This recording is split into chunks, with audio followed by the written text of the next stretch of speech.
Jesus, I would say no doubt lived as a person, but to the extent of what he did, I'm not sure. If he comes walking into where I work, shows me the signs of the stigmata and tells me he's the Son of God, I might start believing. I don't believe in God, first of all. Maybe because I grew up in like an age of science. I have a lot of different thoughts and theories on Jesus, but I don't think coming back from the dead's really possible.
I just thought the idea of an all-powerful, all-loving creator of the universe was just an absurd idea on the surface of it. It wasn't even worth my time to check out. As far as Jesus was concerned, I thought that if he existed, and I wasn't sure whether or not he ever did, he was probably a nice guy, he was probably an excellent teacher, but he certainly wasn't the Messiah, and he certainly wasn't the Son of God.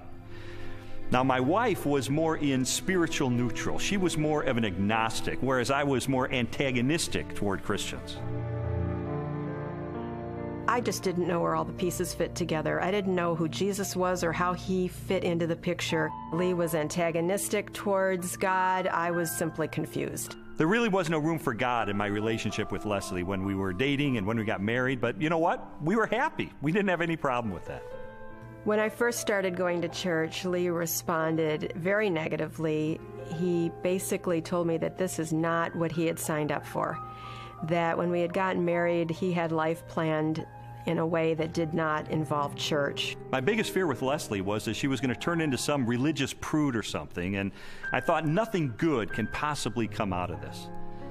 But even though I had all these negative ideas of things that were going to happen, in the ensuing months, I began to see positive changes in her character and in her values and the way she related to me and the children. And it was winsome and it was attractive. And so when she invited me to go to church with her on January the 20th of 1980, I thought, you know what, I'm going to go.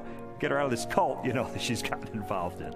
He did go in with his reporter's notebook so he could take notes and try to find the scandal. Well, the pastor gave a talk that day called Basic Christianity, and he just systematically laid out what it is that Christians believe. And my mind was blown because I had all these misconceptions, and he really did straighten me out on a lot of things.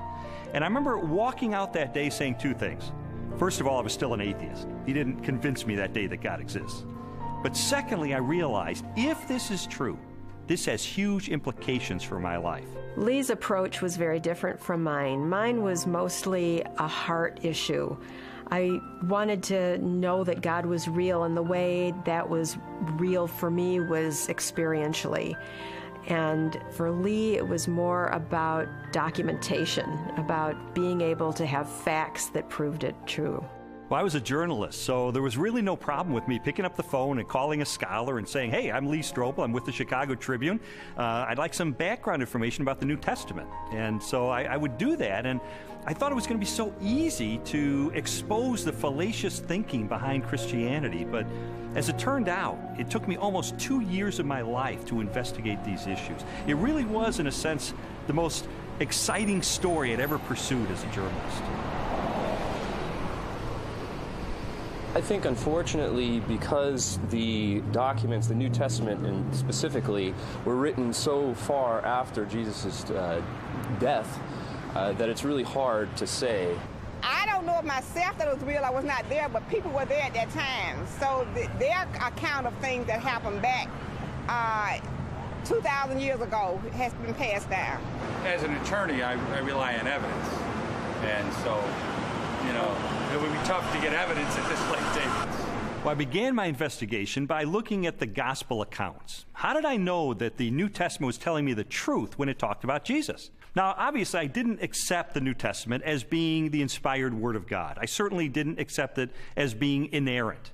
But what I had to accept it as being, which it undeniably is a set of ancient historical documents. And I knew that historians had criteria that they could apply to determine whether or not these documents are trustworthy. So those are the kind of people who I pursued. I went after the heavy hitters. I went after the expert witnesses who could help me sort through these issues.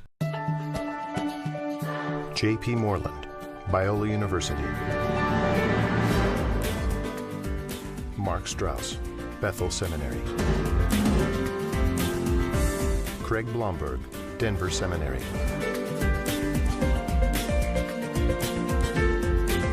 Craig Evans, Acadia Divinity College.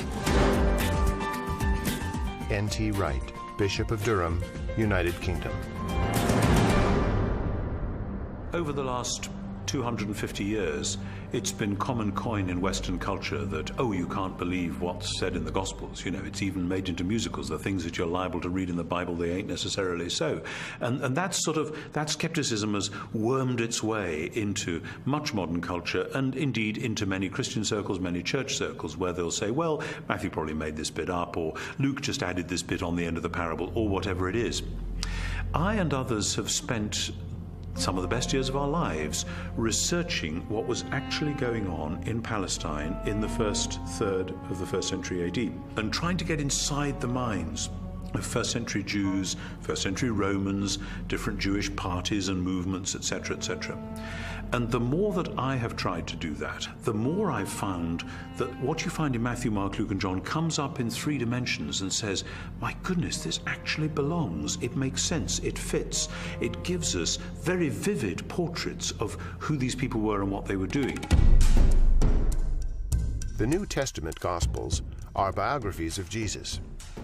While the authors do not identify themselves in the text, from very early in the Christian era, the Gospels have been attributed to Matthew, a disciple or follower of Jesus, Mark, a colleague of Peter, also a disciple, Luke, a historian and confidant of the Apostle Paul, and John, a disciple of Jesus. Both Matthew and John were among the 12, Jesus' closest followers, and constant companions throughout his ministry.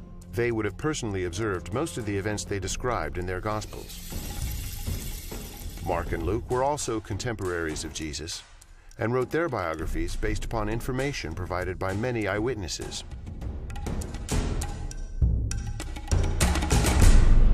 I knew from my years as a legal journalist the importance of eyewitness testimony. In fact, the first question that anybody asks is, how many eyeballs are there? How many eyewitnesses do you actually have? And I needed to determine whether or not contemporary scholars have ascertained whether or not the Gospels are rooted in eyewitness testimony. It's become evident to scholars of the first century that the Gospels were actually attempts to write biographies of Jesus. Now, not in the modern sense, because the Gospels are not particularly interested in his early years. But when it comes to Jesus' adult life and his activities, these are biographies. They're very clearly attempts by eyewitnesses to describe exactly what Jesus said and did, and the consensus of New Testament scholarship has moved in that direction. Many have undertaken to draw up an account of the things that have been fulfilled among us, just as they were handed down to us by those who from the first were eyewitnesses and servants of the Word. Luke chapter 1, verses 1 and 2. Luke's gospel begins with a prologue. It's actually one of the finest Greek sections in the whole New Testament. Luke was clearly a literary artist. But in that prologue, he points out that he has carefully investigated the material that he presents in the Gospels, that he's checked with eyewitness accounts, those who are actually present.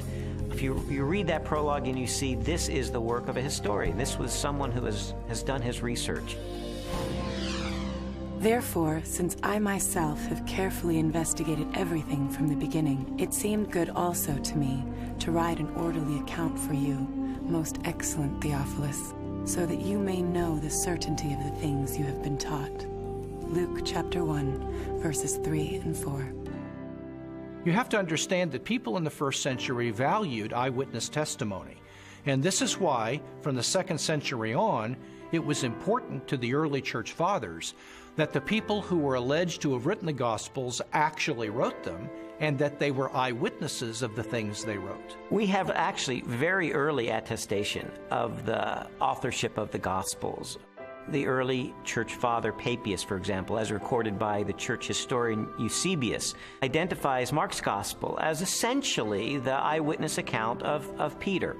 Well, Papias was a disciple of the Apostle John, so we are only one generation removed from Jesus himself. That's a pretty close testimony, and strongly suggesting that, in fact, the Gospels are based on eyewitness accounts. Now, of course, it's not what you would have seen if you had a video camera there, because, after all, if you put a video camera on a street corner, even in Washington, you'd get politicians coming to and fro. You wouldn't actually have a story that would make sense. You'd have a string of random, unsorted events. That doesn't mean that none of it happened, that it's all made up. It's just to acknowledge what is blindingly obvious, that it has been edited and no doubt shaped by the needs of the community, because people tell the sort of stories that they want to tell, because this matters to us urgently here and now. Most historians date Jesus' birth between the years 7 and 4 BC, and his death no later than AD 33. Jesus' public ministry began with the choosing of his disciples and lasted approximately 3 years, culminating in the Passion Week and his trial and death. Scholars generally agree that the Gospel of Mark was written first, sometime between the years 60 and 75 in the 1st century. Matthew and Luke were probably authored shortly after, followed by the Gospel of John. The New Testament Gospels are by far our earliest and most reliable records of Jesus of Nazareth. All of the New Testament Gospels were written in the 1st century. Not only are they remarkably close to the events themselves, but in fact, eyewitnesses are still around. If they were passing on untruths, if they were not passing on reliable history, then we would expect eyewitnesses to say, wait a minute, this isn't what happened. But eyewitnesses are around. Eyewitnesses could confirm what they said. All of the gospel writers either were eyewitnesses or interviewed eyewitnesses to gain the information that they gained about Jesus Christ. As I scrutinized the gospel accounts even further, I realized that it was important to find out not just whether or not the information was rooted in direct and indirect eyewitness testimony, but I needed to know, was this information reliably preserved during the time period before it was finally written down? We have to put ourselves into the ancient world without modern media, without even a print-based culture in which the only and the standard way of preserving information was through oral tradition, most of which was memorized. Young rabbis were often forbidden to comment on a passage of Scripture until they had memorized it perfectly. In fact, it was not uncommon for rabbis of Jesus' time to commit the entire Torah to memory. I've sometimes heard people say, look, I've been in a situation where I whisper something to someone, they whisper it to someone else, and it goes through 10 or 11 people, and by the time the last person tells what was said, it's totally different from what I told the first person. And we can't trust the Gospels for the same reason, because it was transmitted over a long period of time. That illustration is really a bad analogy, and you have to understand that the first century apostles who passed on information about Jesus were deeply concerned to get this information correct, because they saw it as sacred holy tradition. It wasn't about what Joe was eating for dinner last Wednesday night. In our day of instant media and everything has to be on film or tape recorded, we are more skeptical of oral tradition, but we don't really understand the nature of oral tradition. Oral tradition is a community event. A story is passed down by individuals within that community. Well, if they get it wrong, you've got an entire community that's going to correct them. So it is self-correcting all the way. These stories were passed on reliably because they were passed on by the community of disciples. In fact, we now have scholarly studies that have been done of oral cultures, and we know that through several generations, Oral tradition can be preserved and passed on without changing a thing. Even though I became convinced that ancient cultures could pass along oral tradition reliably over time, I still had an obvious objection to the New Testament, and that was, isn't it really filled with contradictions? One of the issues people often raise is the question of apparent contradictions between the Synoptic Gospels, where there's a parallel story. For example, Matthew tells the story of 2 blind men being healed, whereas in Mark's account there's only 1 blind man. How can we get this contradiction? The vast majority of these apparent contradictions, however, are quite easily resolved. Mark describes only one of the 2 blind men, the one who is most prominent, obviously, or perhaps even the one who became a disciple of Jesus and became prominent in the later church. So most of these apparent contradictions are quite easily resolved. Had every single account given us exactly the same detail, we might have accused them of some form of collusion, of having gotten together and carefully planned out how they were always going to tell the story with the exact number of details, but then one doesn't have independent testimony at all. It's natural when you have multiple eyewitnesses to the same event. You're going to get different perspectives, and that's okay. You want that. What you're looking for is a core to the testimony that's the same, that's consistent, even though there may be some variation in the incidental details. If you're in a court of law and you have multiple witnesses come in and testify to the exact same thing, the first objection that's brought up is to say collusion. They got together, they orchestrated their testimony, and their credibility is shot. The earliest known copies of the Gospels were written on sheets of papyrus and scrolls made of animal skins. They are among the oldest existing manuscripts of antiquity. The Codex Sinaiticus was authored between AD 330 and 350. It contains almost all of the New Testament and a significant portion of the Old, while the Codex Vaticanus from the same era is a nearly complete Greek copy of the entire Bible. A papyrus fragment from the 18th chapter of John dates to AD 125, less than a single generation after the Gospel was originally written. When I found out that we have no original survivors of the manuscripts of the New Testament, I became very skeptical. Because if all we have are copies of copies of copies of copies of copies, then how do we know that what we possess today bears any resemblance to what the original said? We have better manuscript attestation for the New Testament than any other ancient document. For example, the Bible of the Greeks, Homer's Iliad, is preserved in maybe 600 manuscripts, the oldest of them 1,000 years after the document was actually written. The New Testament, we have something like 5,000 Greek manuscripts. So everyone agrees, whether liberal or conservative, that we have an incredibly reliable New Testament. We have thousands of manuscripts of the New Testament. We also have virtually the entire New Testament preserved in the quotations of the Church Fathers in the first 4 centuries, so that if we had no copies of the New Testament, we could reconstruct the New Testament from quotations from the early Church Fathers. Following the pattern of my investigation, my next step was to determine whether or not there was any evidence outside the New Testament that corroborates what the New Testament tells us. Jesus, of course, wasn't the emperor of the Roman Empire. He wasn't some autocrat that had conquered half of the world, but he did leave an impact in his own environment and created a movement that grew from there. And there is a remarkable amount of documents and corroboration. Josephus refers to him. The Roman historian Tacitus refers to him. Suetonius, the political writer, refers to him. Critics refer to him. And so it's like a stone thrown into a pond. The ripples go out and everywhere are felt. It's a very impressive record taken as a whole. In AD 93, the Jewish historian Josephus published his work, Antiquities of the Jews.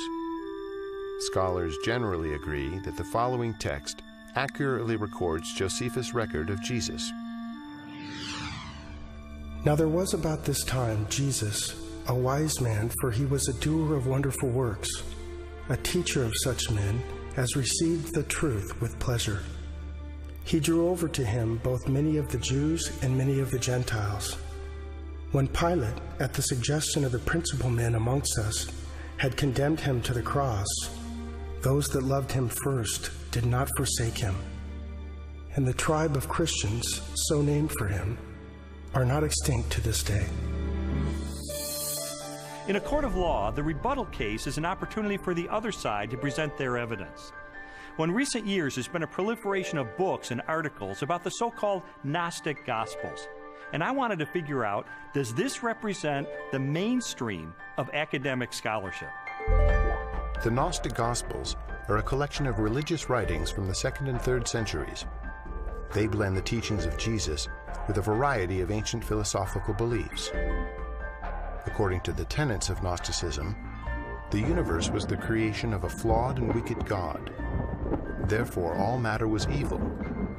Salvation from this world could only be attained through secret knowledge about the spiritual nature of man.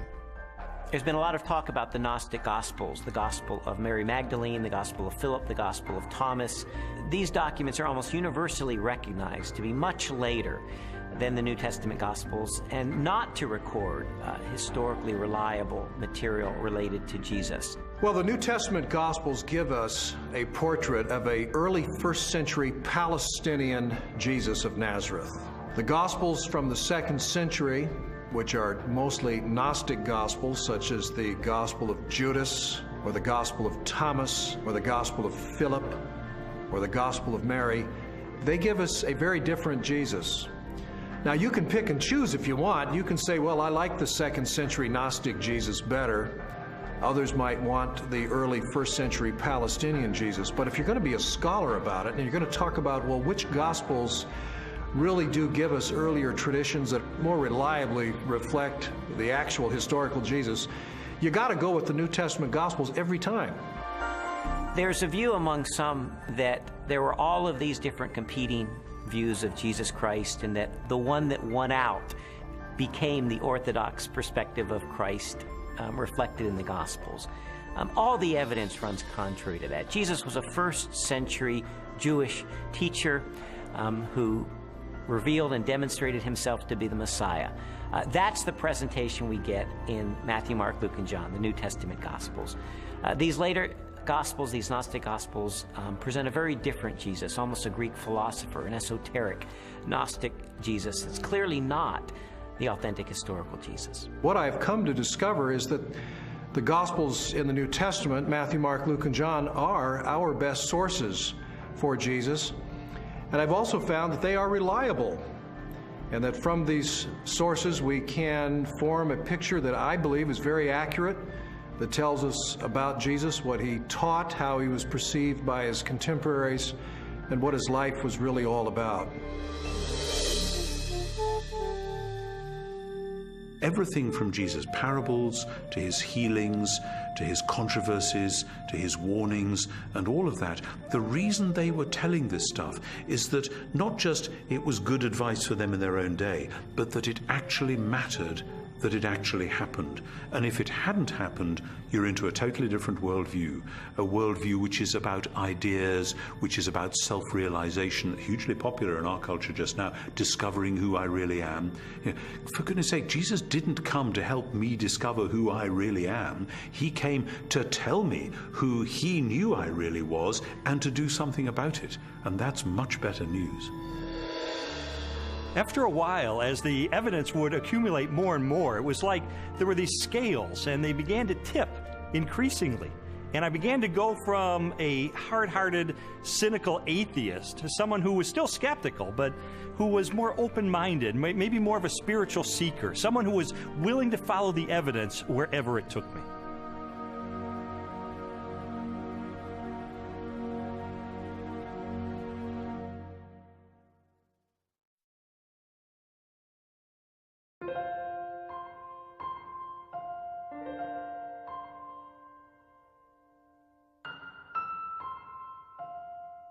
This whole time I was on this investigative journey, Leslie and her friends behind the scenes were praying because they knew that I was checking into the evidence. I was looking into these issues for myself, and they just wanted me to be open-minded about the evidence that I found.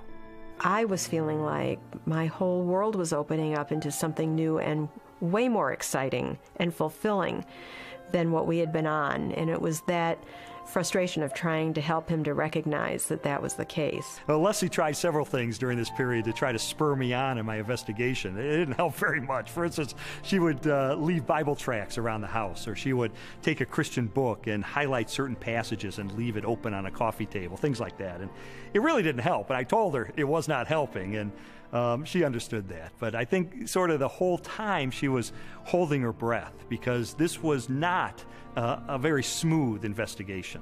He would take 2 steps forward, 3 steps back. Sometimes it looked like he was really getting it, and other times he would just turn into an angry, frustrated person again. And so it was a very frustrating time for both of us. I believe Jesus was a real person. I believe he did live. I guess there are some exaggerations in the Bible, I'd have to say. I don't believe we'll ever know if Jesus was really what everyone thinks he is. I think it's a lot of folklore. I think it's a lot of historical misrepresentations. I think it's a lot of wishful thinking.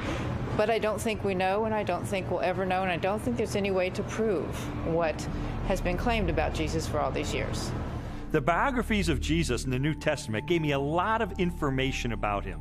But Christians were saying that he is the Son of God. That's a huge step to take to believe that. And so I sought out more scholars so I could pose to them this question: who was Jesus?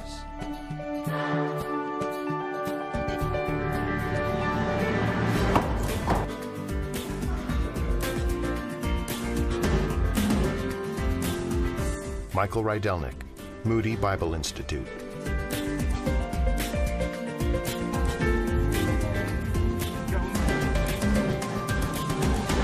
Ben Witherington, Asbury Seminary.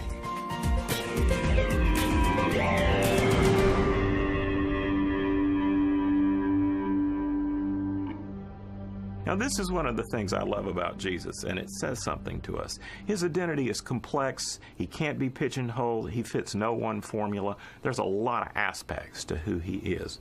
But always, he presents himself as a challenge to the status quo, to preconditioned thinking about what Son of God, what Messiah must be.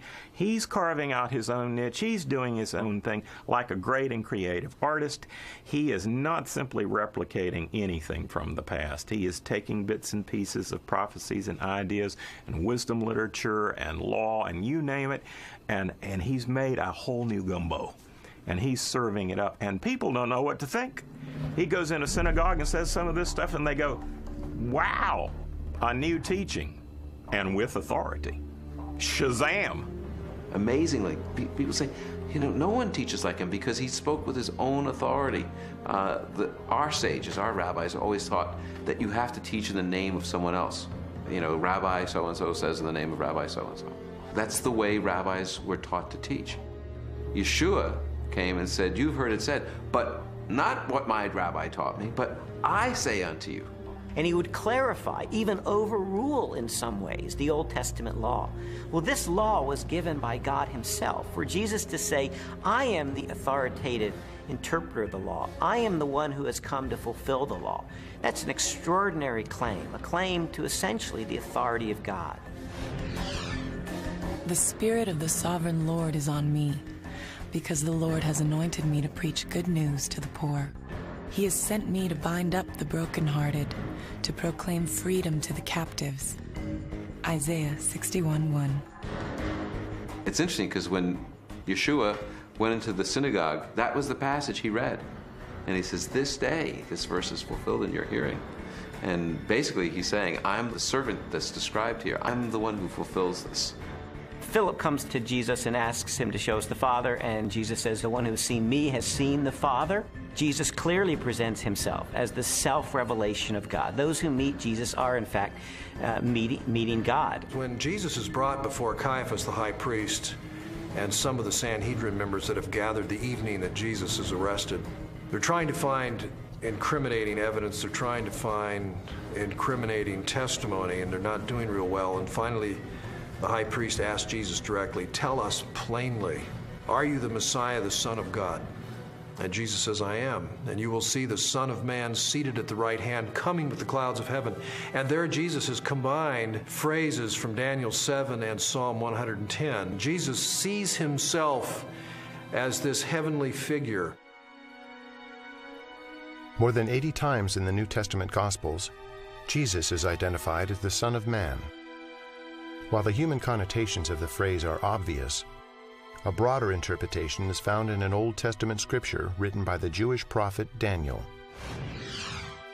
In my vision at night I looked, and there before me was one like a son of man, coming with the clouds of heaven. He approached the Ancient of Days and was led into his presence. Daniel 7:13. Many Christians and non-Christians alike hear the phrase Son of Man. They think Son of God refers to his deity and Son of Man refers to his humanity. That's in part true, but in fact, Son of Man has a much greater significance than that as well. The title Son of Man, Jesus draws that title from Daniel chapter 7, where a glorious messianic figure comes before the Ancient of Days, a reference to God, and he is given all glory and power and majesty. That portrait of this glorious Messiah is the one that Jesus identifies himself with. He is the Son of Man. So Son of Man doesn't just mean a human being. His dominion is an everlasting dominion that will not pass away, and his kingdom is one that will never be destroyed. Daniel 7:14. Actually, the phrase Son of Man refers to his humanness and his more than humanness. Because no human being can rule forever unless he's a forever person in some kind of way. In addition to the claims that Jesus makes about himself in the New Testament, there are also reports that he performed the miraculous, that he walked on water and healed the sick and turned water into wine and raised the dead and did exorcisms. And so I had to know, is there evidence that these miracles are a result of his divine nature? Jesus' contemporaries, that is, people who liked him, people who were indifferent, neutral, and people who opposed him, all acknowledged he did extraordinary things. Now, of course, the people who liked Jesus and believed in him and followed him said Jesus did these powerful works because of the Spirit of God. People who opposed him would say, well, I admit he does these amazing things, but it's because the devil is helping him. The Talmud actually speaks of some of these things. In some of the passages that deal with Yeshua, it has him as a magician. And why do they describe him as a magician? It's not flattering. There's a historical recognition here that when Yeshua came, he did miracles, just as Isaiah 35 indicates in the Messianic age. When the Messiah comes, he'll be able to make the blind see and the lame walk. The New Testament Gospels record at least 40 separate miracles performed by Jesus during the course of his ministry. They include healings, exorcisms, mastery over nature, and even raising of the dead.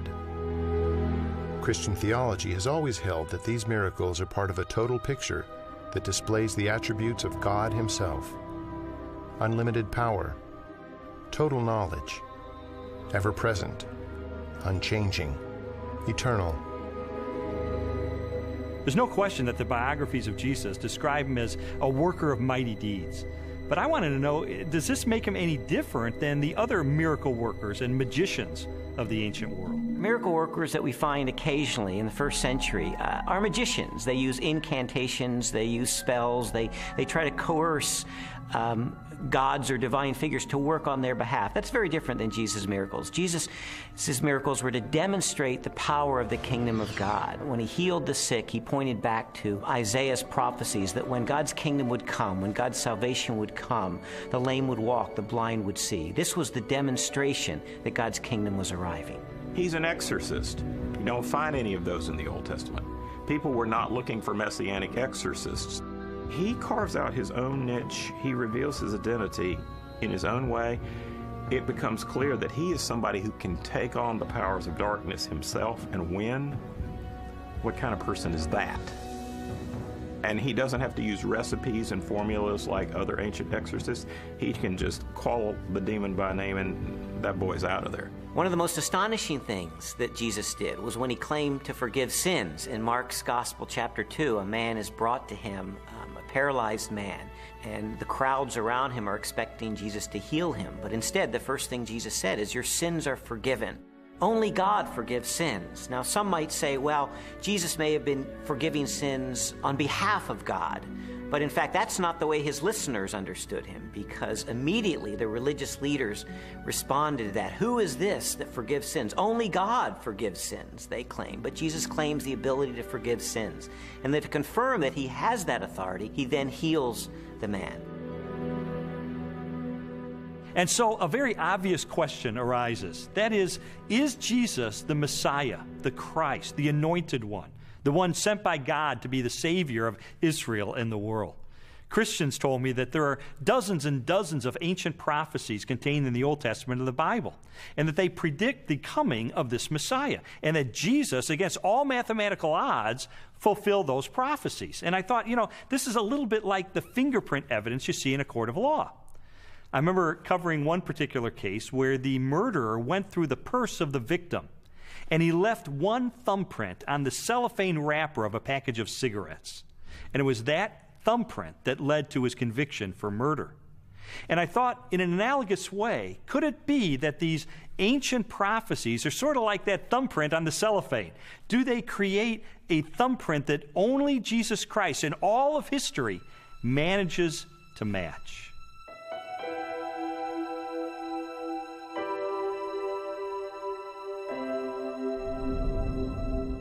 This is Yeshayahu 53:6, or Isaiah 53:6. Kulanu katson ta'inu, ish ladarko paninu, Badonai hifnia bo, eit avon kulanu. All of us, like sheep, have gone astray. Each of us has turned to his own way. But the Lord has laid upon him the iniquity of us all. I had a friend who wrote this out on a piece of paper. He typed it up on his computer without any verse notations. And he took it around to everyone in his office. He worked in a big office for a motor vehicle bureau in one of the big states in our country. And he showed it to everyone in the motor vehicle bureau and in the state capitol. And he said, just tell me who this is and where it comes from. And every single person that looked at it, Jew or Gentile alike, it didn't matter. Everyone that looked at it read it, and he said, who is this? They said, oh, it's obviously Jesus of Nazareth. That's who it is. And it's from the New Testament.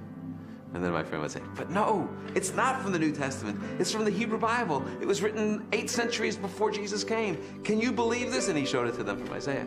And people really had a hard time, because if you read this passage without any kind of presuppositions or bias, you will read it, and it will be really clear that this is the life of Yeshua. Now, could he have fabricated this, or is this just a big coincidence? In the Old Testament, we really have 2 kinds of prophecies. We have prophecies that are fulfilled uniquely in Christ, and prophecies that are fulfilled typologically in Christ. And I do think we need to distinguish between the two. Those that are fulfilled uniquely in Christ were once and for all fulfilled by Jesus. And those are the ones that we can really point to have apologetic value. That is, to demonstrate that Jesus was the only person who could have possibly fulfilled this. His birth in Bethlehem is one of those prophecies. His role as the suffering servant of Isaiah 53 is one of those prophecies. His entrance into Jerusalem on a donkey from Zechariah chapter 9. These are clear evidence that Jesus is fulfilling the Old Testament. The most amazing part of Isaiah's prophecies is in Isaiah 9, when it speaks about the son of David coming to be the king, to sit on the throne of David and have an eternal righteous kingdom. And everyone knows it from Handel's Messiah. Unto us a son is born, unto us a child is given. And the idea of this verse is that the Messiah will actually be born, physically born. And then it says, and his name shall be called Wonderful Counselor, Mighty God, Father of Eternity. In other words, he's the creator, the author of time. Some skeptics have said that Jesus could have engineered the fulfillment of these prophecies. Of course, Jesus could not have determined where he was going to be born, so to be born in Bethlehem, obviously he could not have engineered that. Also, as the suffering servant, it would have been difficult for him to engineer such a specific fulfillment of Isaiah 53. But on the other hand, the fact that Jesus performed certain actions that in fact fulfilled prophecies only demonstrates that he was indeed the Messiah. Anyone who enters Jerusalem riding on a donkey in obvious fulfillment of Zechariah 9:9 is saying, yes, I am the Messiah. So we certainly have a glimpse in that fulfilled prophecy of the self-consciousness of Jesus, that he truly believed that he was the Messiah. Scholars have determined that Jesus fulfilled at least 46 major prophecies, each written a minimum of 3 centuries before his birth. Their content ranged from specific details about his life to the symbolic implications of his death. Psalm 22 gives a poetic picture by David, written in the first person, of what the Messiah will be like in his suffering. And one of the things he says is that they will pierce my hands and my feet.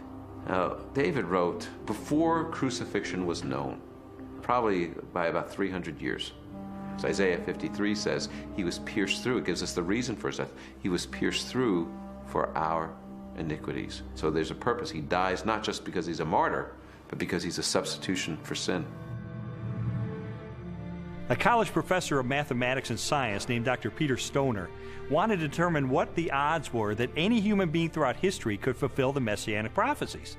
So he had his students come up with very conservative estimates of the likelihood of any human being fulfilling certain of these predictions, and then they just ran the numbers. And what they determined is that the odds of any human being fulfilling 48 of these ancient prophecies would be 1 chance in a trillion.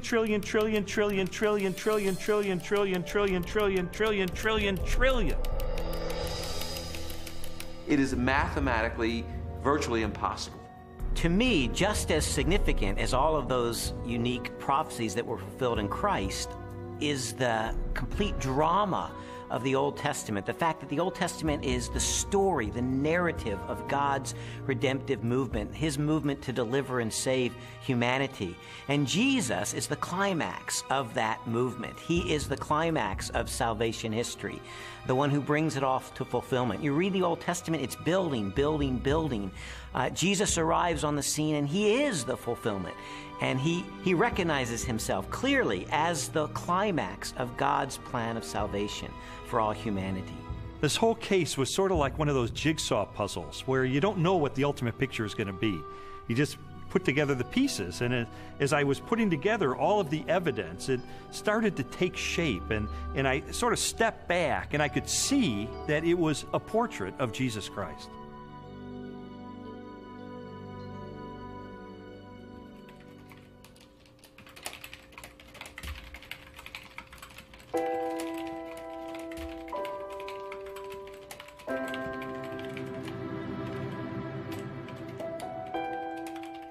This was not just an intellectual journey. There was a very real emotional component to this, because I would find things along the way that would challenge me and my worldview on a very deep level. And I would recoil from it, and I wouldn't want to believe it. And I mean, there were so many reasons why I didn't want there to be a God, because I did not want to be held accountable for my life. I didn't know at the time why Lee was so angry. I thought it was just being stubborn. He says, after coming through it, that it was conviction. It seemed that the more Leslie's values were changing and her character was being transformed and the way she related to me and the children was changing, it would highlight the contrast with my life. I was feeling fearful and angry as well that he was being affected by it in the way that he was. I mean, the truth is, I felt like I was losing Leslie. She was being pulled away from me into this Christian subculture. I didn't fit in there. I'm the atheist. I'm the skeptic. And yet I felt like she was being pulled away, and I loved her. I didn't want to lose her.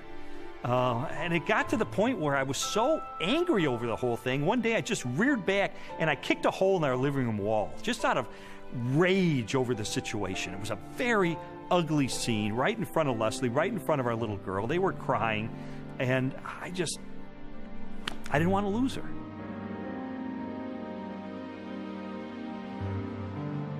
Jesus's body was never found. And so, yeah, and they predicted it. Well, you know, he talked about it, and it was predicted, and it happened. I mean, it's this easy. It's as simple as that. We just tend to complicate it, man. No, not physically, not his physical body. So when they came the following morning and rolled back the great stone in front of the tomb, and he wasn't there. No, it must have been dark in that. I don't know. They must have missed him. No, I don't think physically a physical body can rise. I don't think that he was yanked out of that, or physically walked out and walked down the street and met with him. It just doesn't make any sense to me. For more than a year, I'd investigated the historical record for the reliability of the New Testament. I'd looked at the identity of Jesus. But now it was time to look at the ultimate evidence for who he really was, the purported resurrection of Jesus from the dead. And for that, I went to the best scholars that I could track down.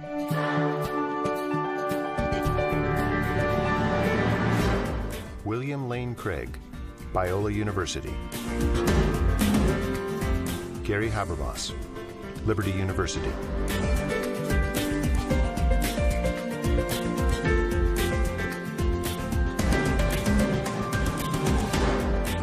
Michael Licona, North American Mission Board.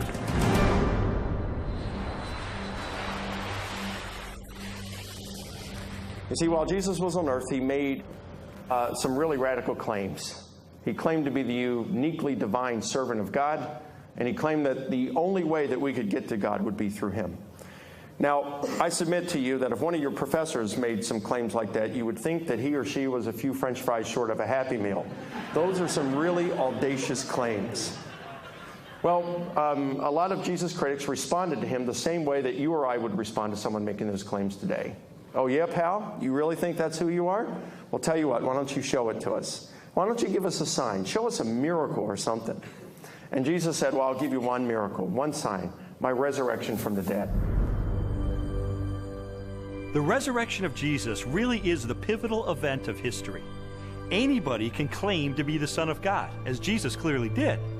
The question is, can you back it up? What evidence is there to support your claim? What credentials do you have? And if Jesus really did return from the dead, that's excellent evidence that he is who he claimed to be, the one and only Son of God. To weigh the validity of Jesus' resurrection, we must first consider his death.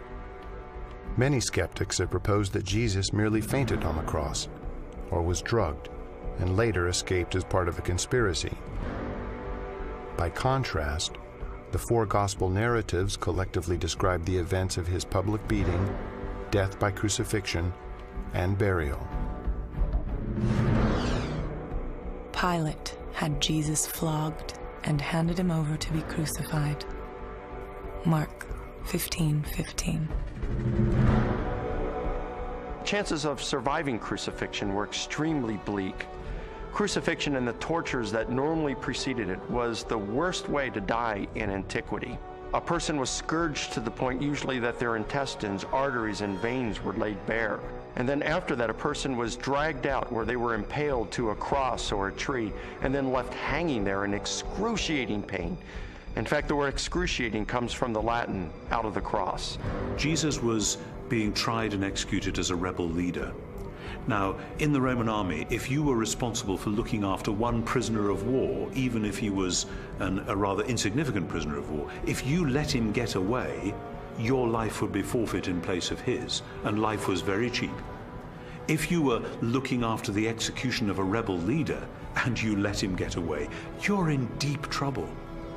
You're not going back home to your wife and kids. No way. Game over. The Romans were very, very good at killing people. They specialized in it. They prided themselves on it. Perhaps the most definitive statement of Jesus' death at the hands of the Romans is recorded in the Gospel of John. One of the soldiers pierced Jesus' side with a spear, bringing a sudden flow of blood and water. John 19:34. Medical experts have concluded that this account from John, an eyewitness of the crucifixion, is evidence that as he suffocated on the cross, Jesus' heart had ruptured.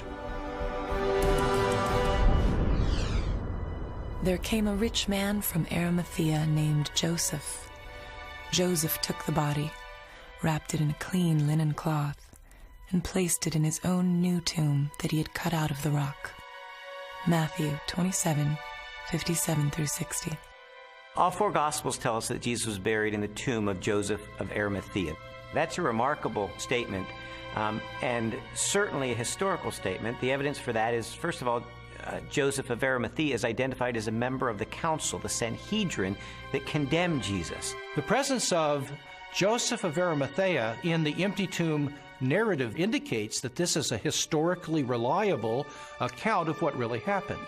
His name would have been known to people in those days very much like a United States senator would be known today. It would have been very clear where his tomb was, so that there would have been no question about the location of Jesus' burial. It also, I think, indicates that the burial account of Jesus could not have been made up. It is highly unusual to find that the person who alone has the courage to go to Pilate and give Jesus an honorable burial is not members of his family, faithful disciples who followed him to the end. Instead, it is a member of the Jewish Sanhedrin, the very high court, all of whom, Mark says, had condemned Jesus of Nazareth to the cross. The fact that it is Joseph of Arimathea who is the person responsible for giving Jesus an honorable burial is an awkward and embarrassing fact for the early church, and yet this tradition is faithfully preserved in almost all of the traditions that we have about the burial of Jesus.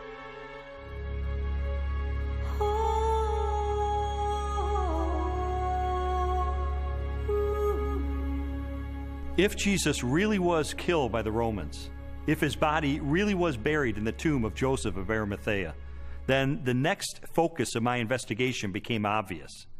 On the first Sunday after the crucifixion, was the tomb of Jesus Christ really empty? On the first day of the week, very early in the morning, the women took the spices they had prepared and went to the tomb. Luke 24:1. The empty tomb story also has a very embarrassing feature of it that is preserved in the memory of the early church, namely the discovery of the empty tomb by women. Now, in order to appreciate this, you have to understand something of the status of women in Palestinian Jewish society. In that society, which was a patriarchal society, women were frankly second-class citizens.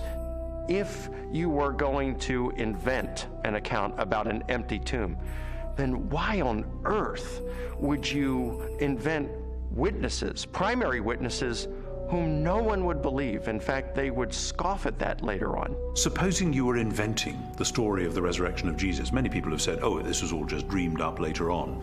Well, how would you have done that? The one thing you wouldn't have done would have been to have not only a woman, but a woman who's got nobody quite knows what, but a fairly shady past, as your prime witness.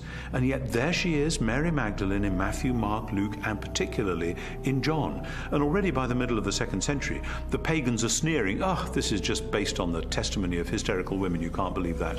But the early Christians stuck to their story, they stuck to their guns, they stuck to the women. They said, this is how it was.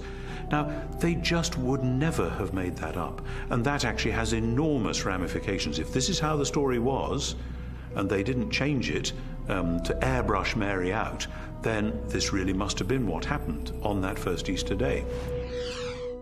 The chief priests devised a plan. They gave the soldiers a large sum of money, telling them, you are to say, his disciples came during the night and stole him away while we were asleep. Matthew 28:12 and 13.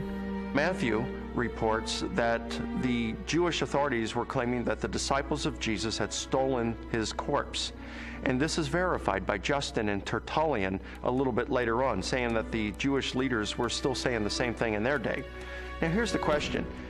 If the body is still in the tomb, why are you saying that the disciples had stolen it? Well, if you think about that, the claim that the body was stolen confirms that Jesus' enemies acknowledged that the tomb was empty. If you've got a stolen body, you must have an empty tomb. If the tomb was not empty, Jesus' opponents would surely have gone and got the body and shown it as soon as the disciples began proclaiming the resurrection. I found the evidence for the empty tomb very convincing, but you know what? That didn't tell me what happened to Jesus. Is it true that hundreds of people really saw him alive after the crucifixion? My research took me to a letter that the Apostle Paul wrote to the church at Corinth, and it contains the earliest passage of all about what happened to the resurrected Jesus. He was raised on the third day. He appeared to Peter and then to the 12. After that, he appeared to more than 500 of the brothers at the same time. Then he appeared to James, then to all of the apostles. And last of all, he appeared to me. 1 Corinthians 15, 4-8. Paul, who is a first-generation Christian, having met and seen the resurrected Jesus, describes resurrection appearances to Peter, to the apostles, to James, and finally to himself. And he also mentions 500 people who saw Jesus alive.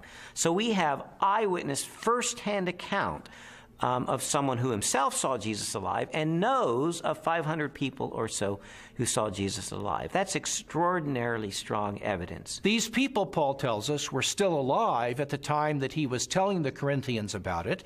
And his implication is we have hundreds of people who actually saw Jesus risen from the dead. If you don't believe me, you can ask them about it because they're still alive. In 1 Corinthians 15, Paul tells the Corinthian church that he passed on what he received. He uses the language, actually, of a formal transfer of tradition. What he received, and then he describes the resurrection of Jesus Christ and the resurrection appearances.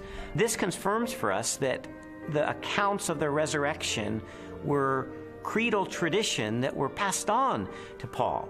So if 1 Corinthians was written in the early to mid-50s of the first century, these traditions were much earlier than that, going back to the period of Paul's conversion in the 30s.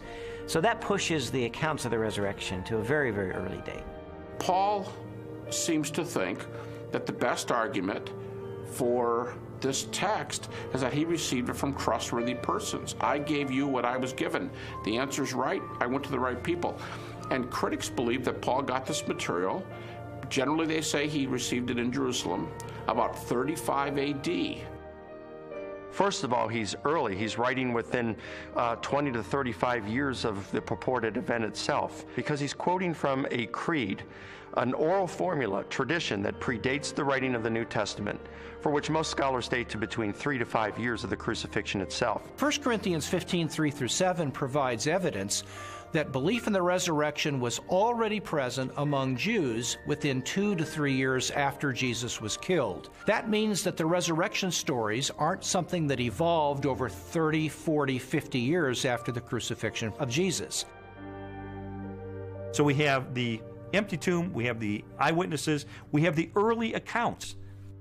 The question is, are there any other additional facts, circumstantial evidence, to support the resurrection? While the Apostle Paul described hundreds of eyewitnesses to the resurrected Jesus, the full impact of the event is perhaps best measured by the subsequent growth of the early Christian church in the face of intense persecution. In the 2nd century, the Roman historian Tacitus wrote, "Nero inflicted the most exquisite tortures on a class hated for their abominations, called Christians by the populace. Christus, from whom the name had its origin, suffered the extreme penalty at the hands of one of our procurators, Pontius Pilate, and a most mischievous superstition, thus checked for the moment, again broke out not only in Judea, but even in Rome."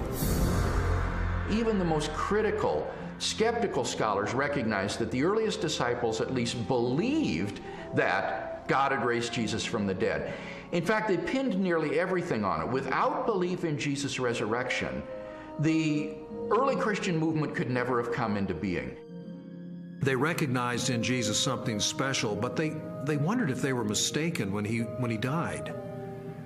They didn't anticipate that. Suffer maybe, but die at the hands of Pontius Pilate, the Roman governor? In fact, even when the first reports of his resurrection reached their ears, they were still doubtful and skeptical.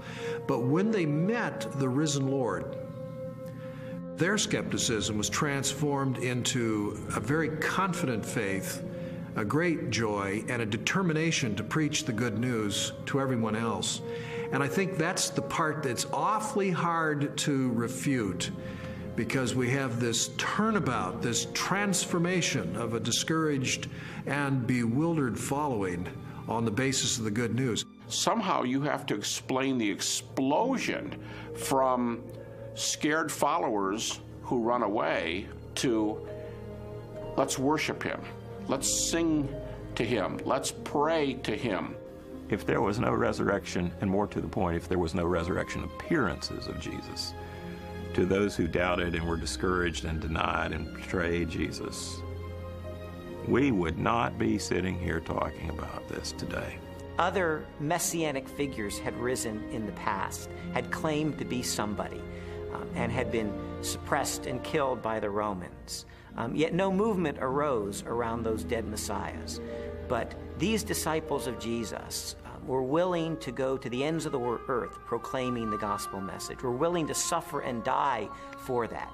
The transformation from a bunch of defeated cowards to boldly, fearlessly proclaiming the gospel, even to the point of death, to me confirms that something happened on that first Easter morning. I have worked much harder, been in prison more frequently, been flogged more severely, and been exposed to death again and again. 2 Corinthians 11:23. After Jesus' crucifixion, the disciples lived lives of hardship for 20, 30, 40 years, suffered greatly in their ministries, and eventually suffered martyrdom and execution without recanting for their belief that they had seen Jesus risen from the dead. I mean, what were they gaining? Were they becoming rich? They're running around the countryside. They're, in some cases, abandoning their family for periods of time so they can preach. What they got for their efforts is death, in many cases. You also have to remember that the disciples died not just for something they believed was true. They died for something they actually saw with their own eyes. It's much more difficult to explain that away than it is for someone who dies for a belief and they're sincerely wrong. I came across a bit of evidence I really found fascinating. James was a half-brother of Jesus, and he was not a believer in Jesus during Jesus' lifetime, but he later died the death of a martyr as a leader of the local church. In a similar way, Saul of Tarsus was a persecutor of Christians, and yet he later becomes the Apostle Paul, this incredible missionary. So I had to ask myself, what led to this radical transformation of these skeptics? Sometimes people will come to believe something they wish to be true. If you believe hard enough that a person is loving and kind, you can talk yourself into believing that, even though the person is not loving and kind. It's very, very difficult, however, to explain people coming to believe something that they're actually standing against. Now, in the case of James and Paul, they did not believe in Jesus before his crucifixion. In fact, they thought he was deranged, and they did not accept what he said and what he taught. James, the brother of Jesus, is a skeptic who doesn't come to Jesus until he meets the risen Lord. Critics allow that. Paul's a persecutor till he meets the risen Jesus.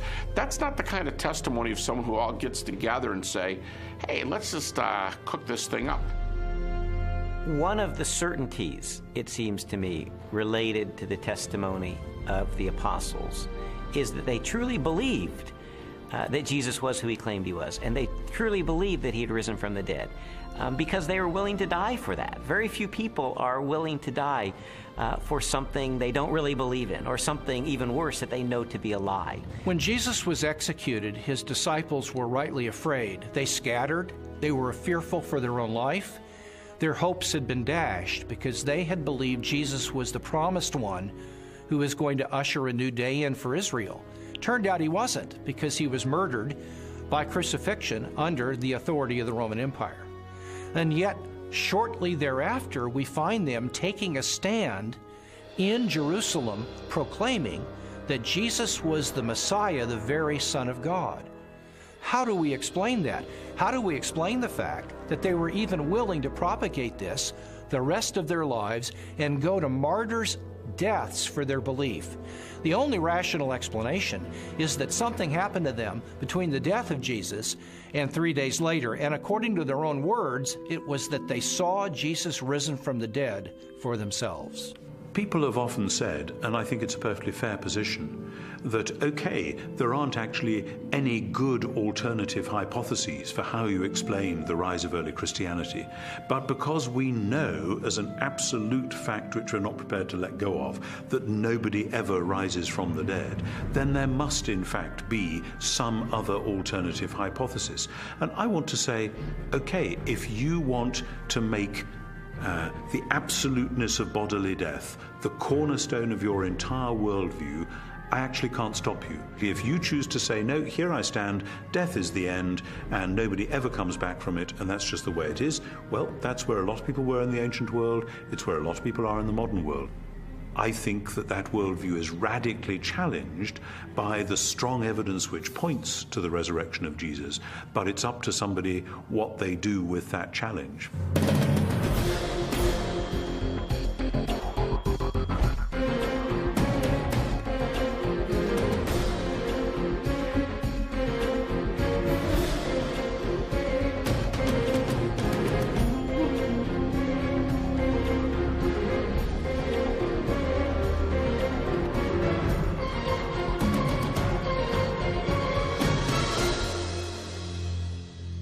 The evidence accumulated over time until November the 8th of 1981, which is sort of when I reached a critical mass.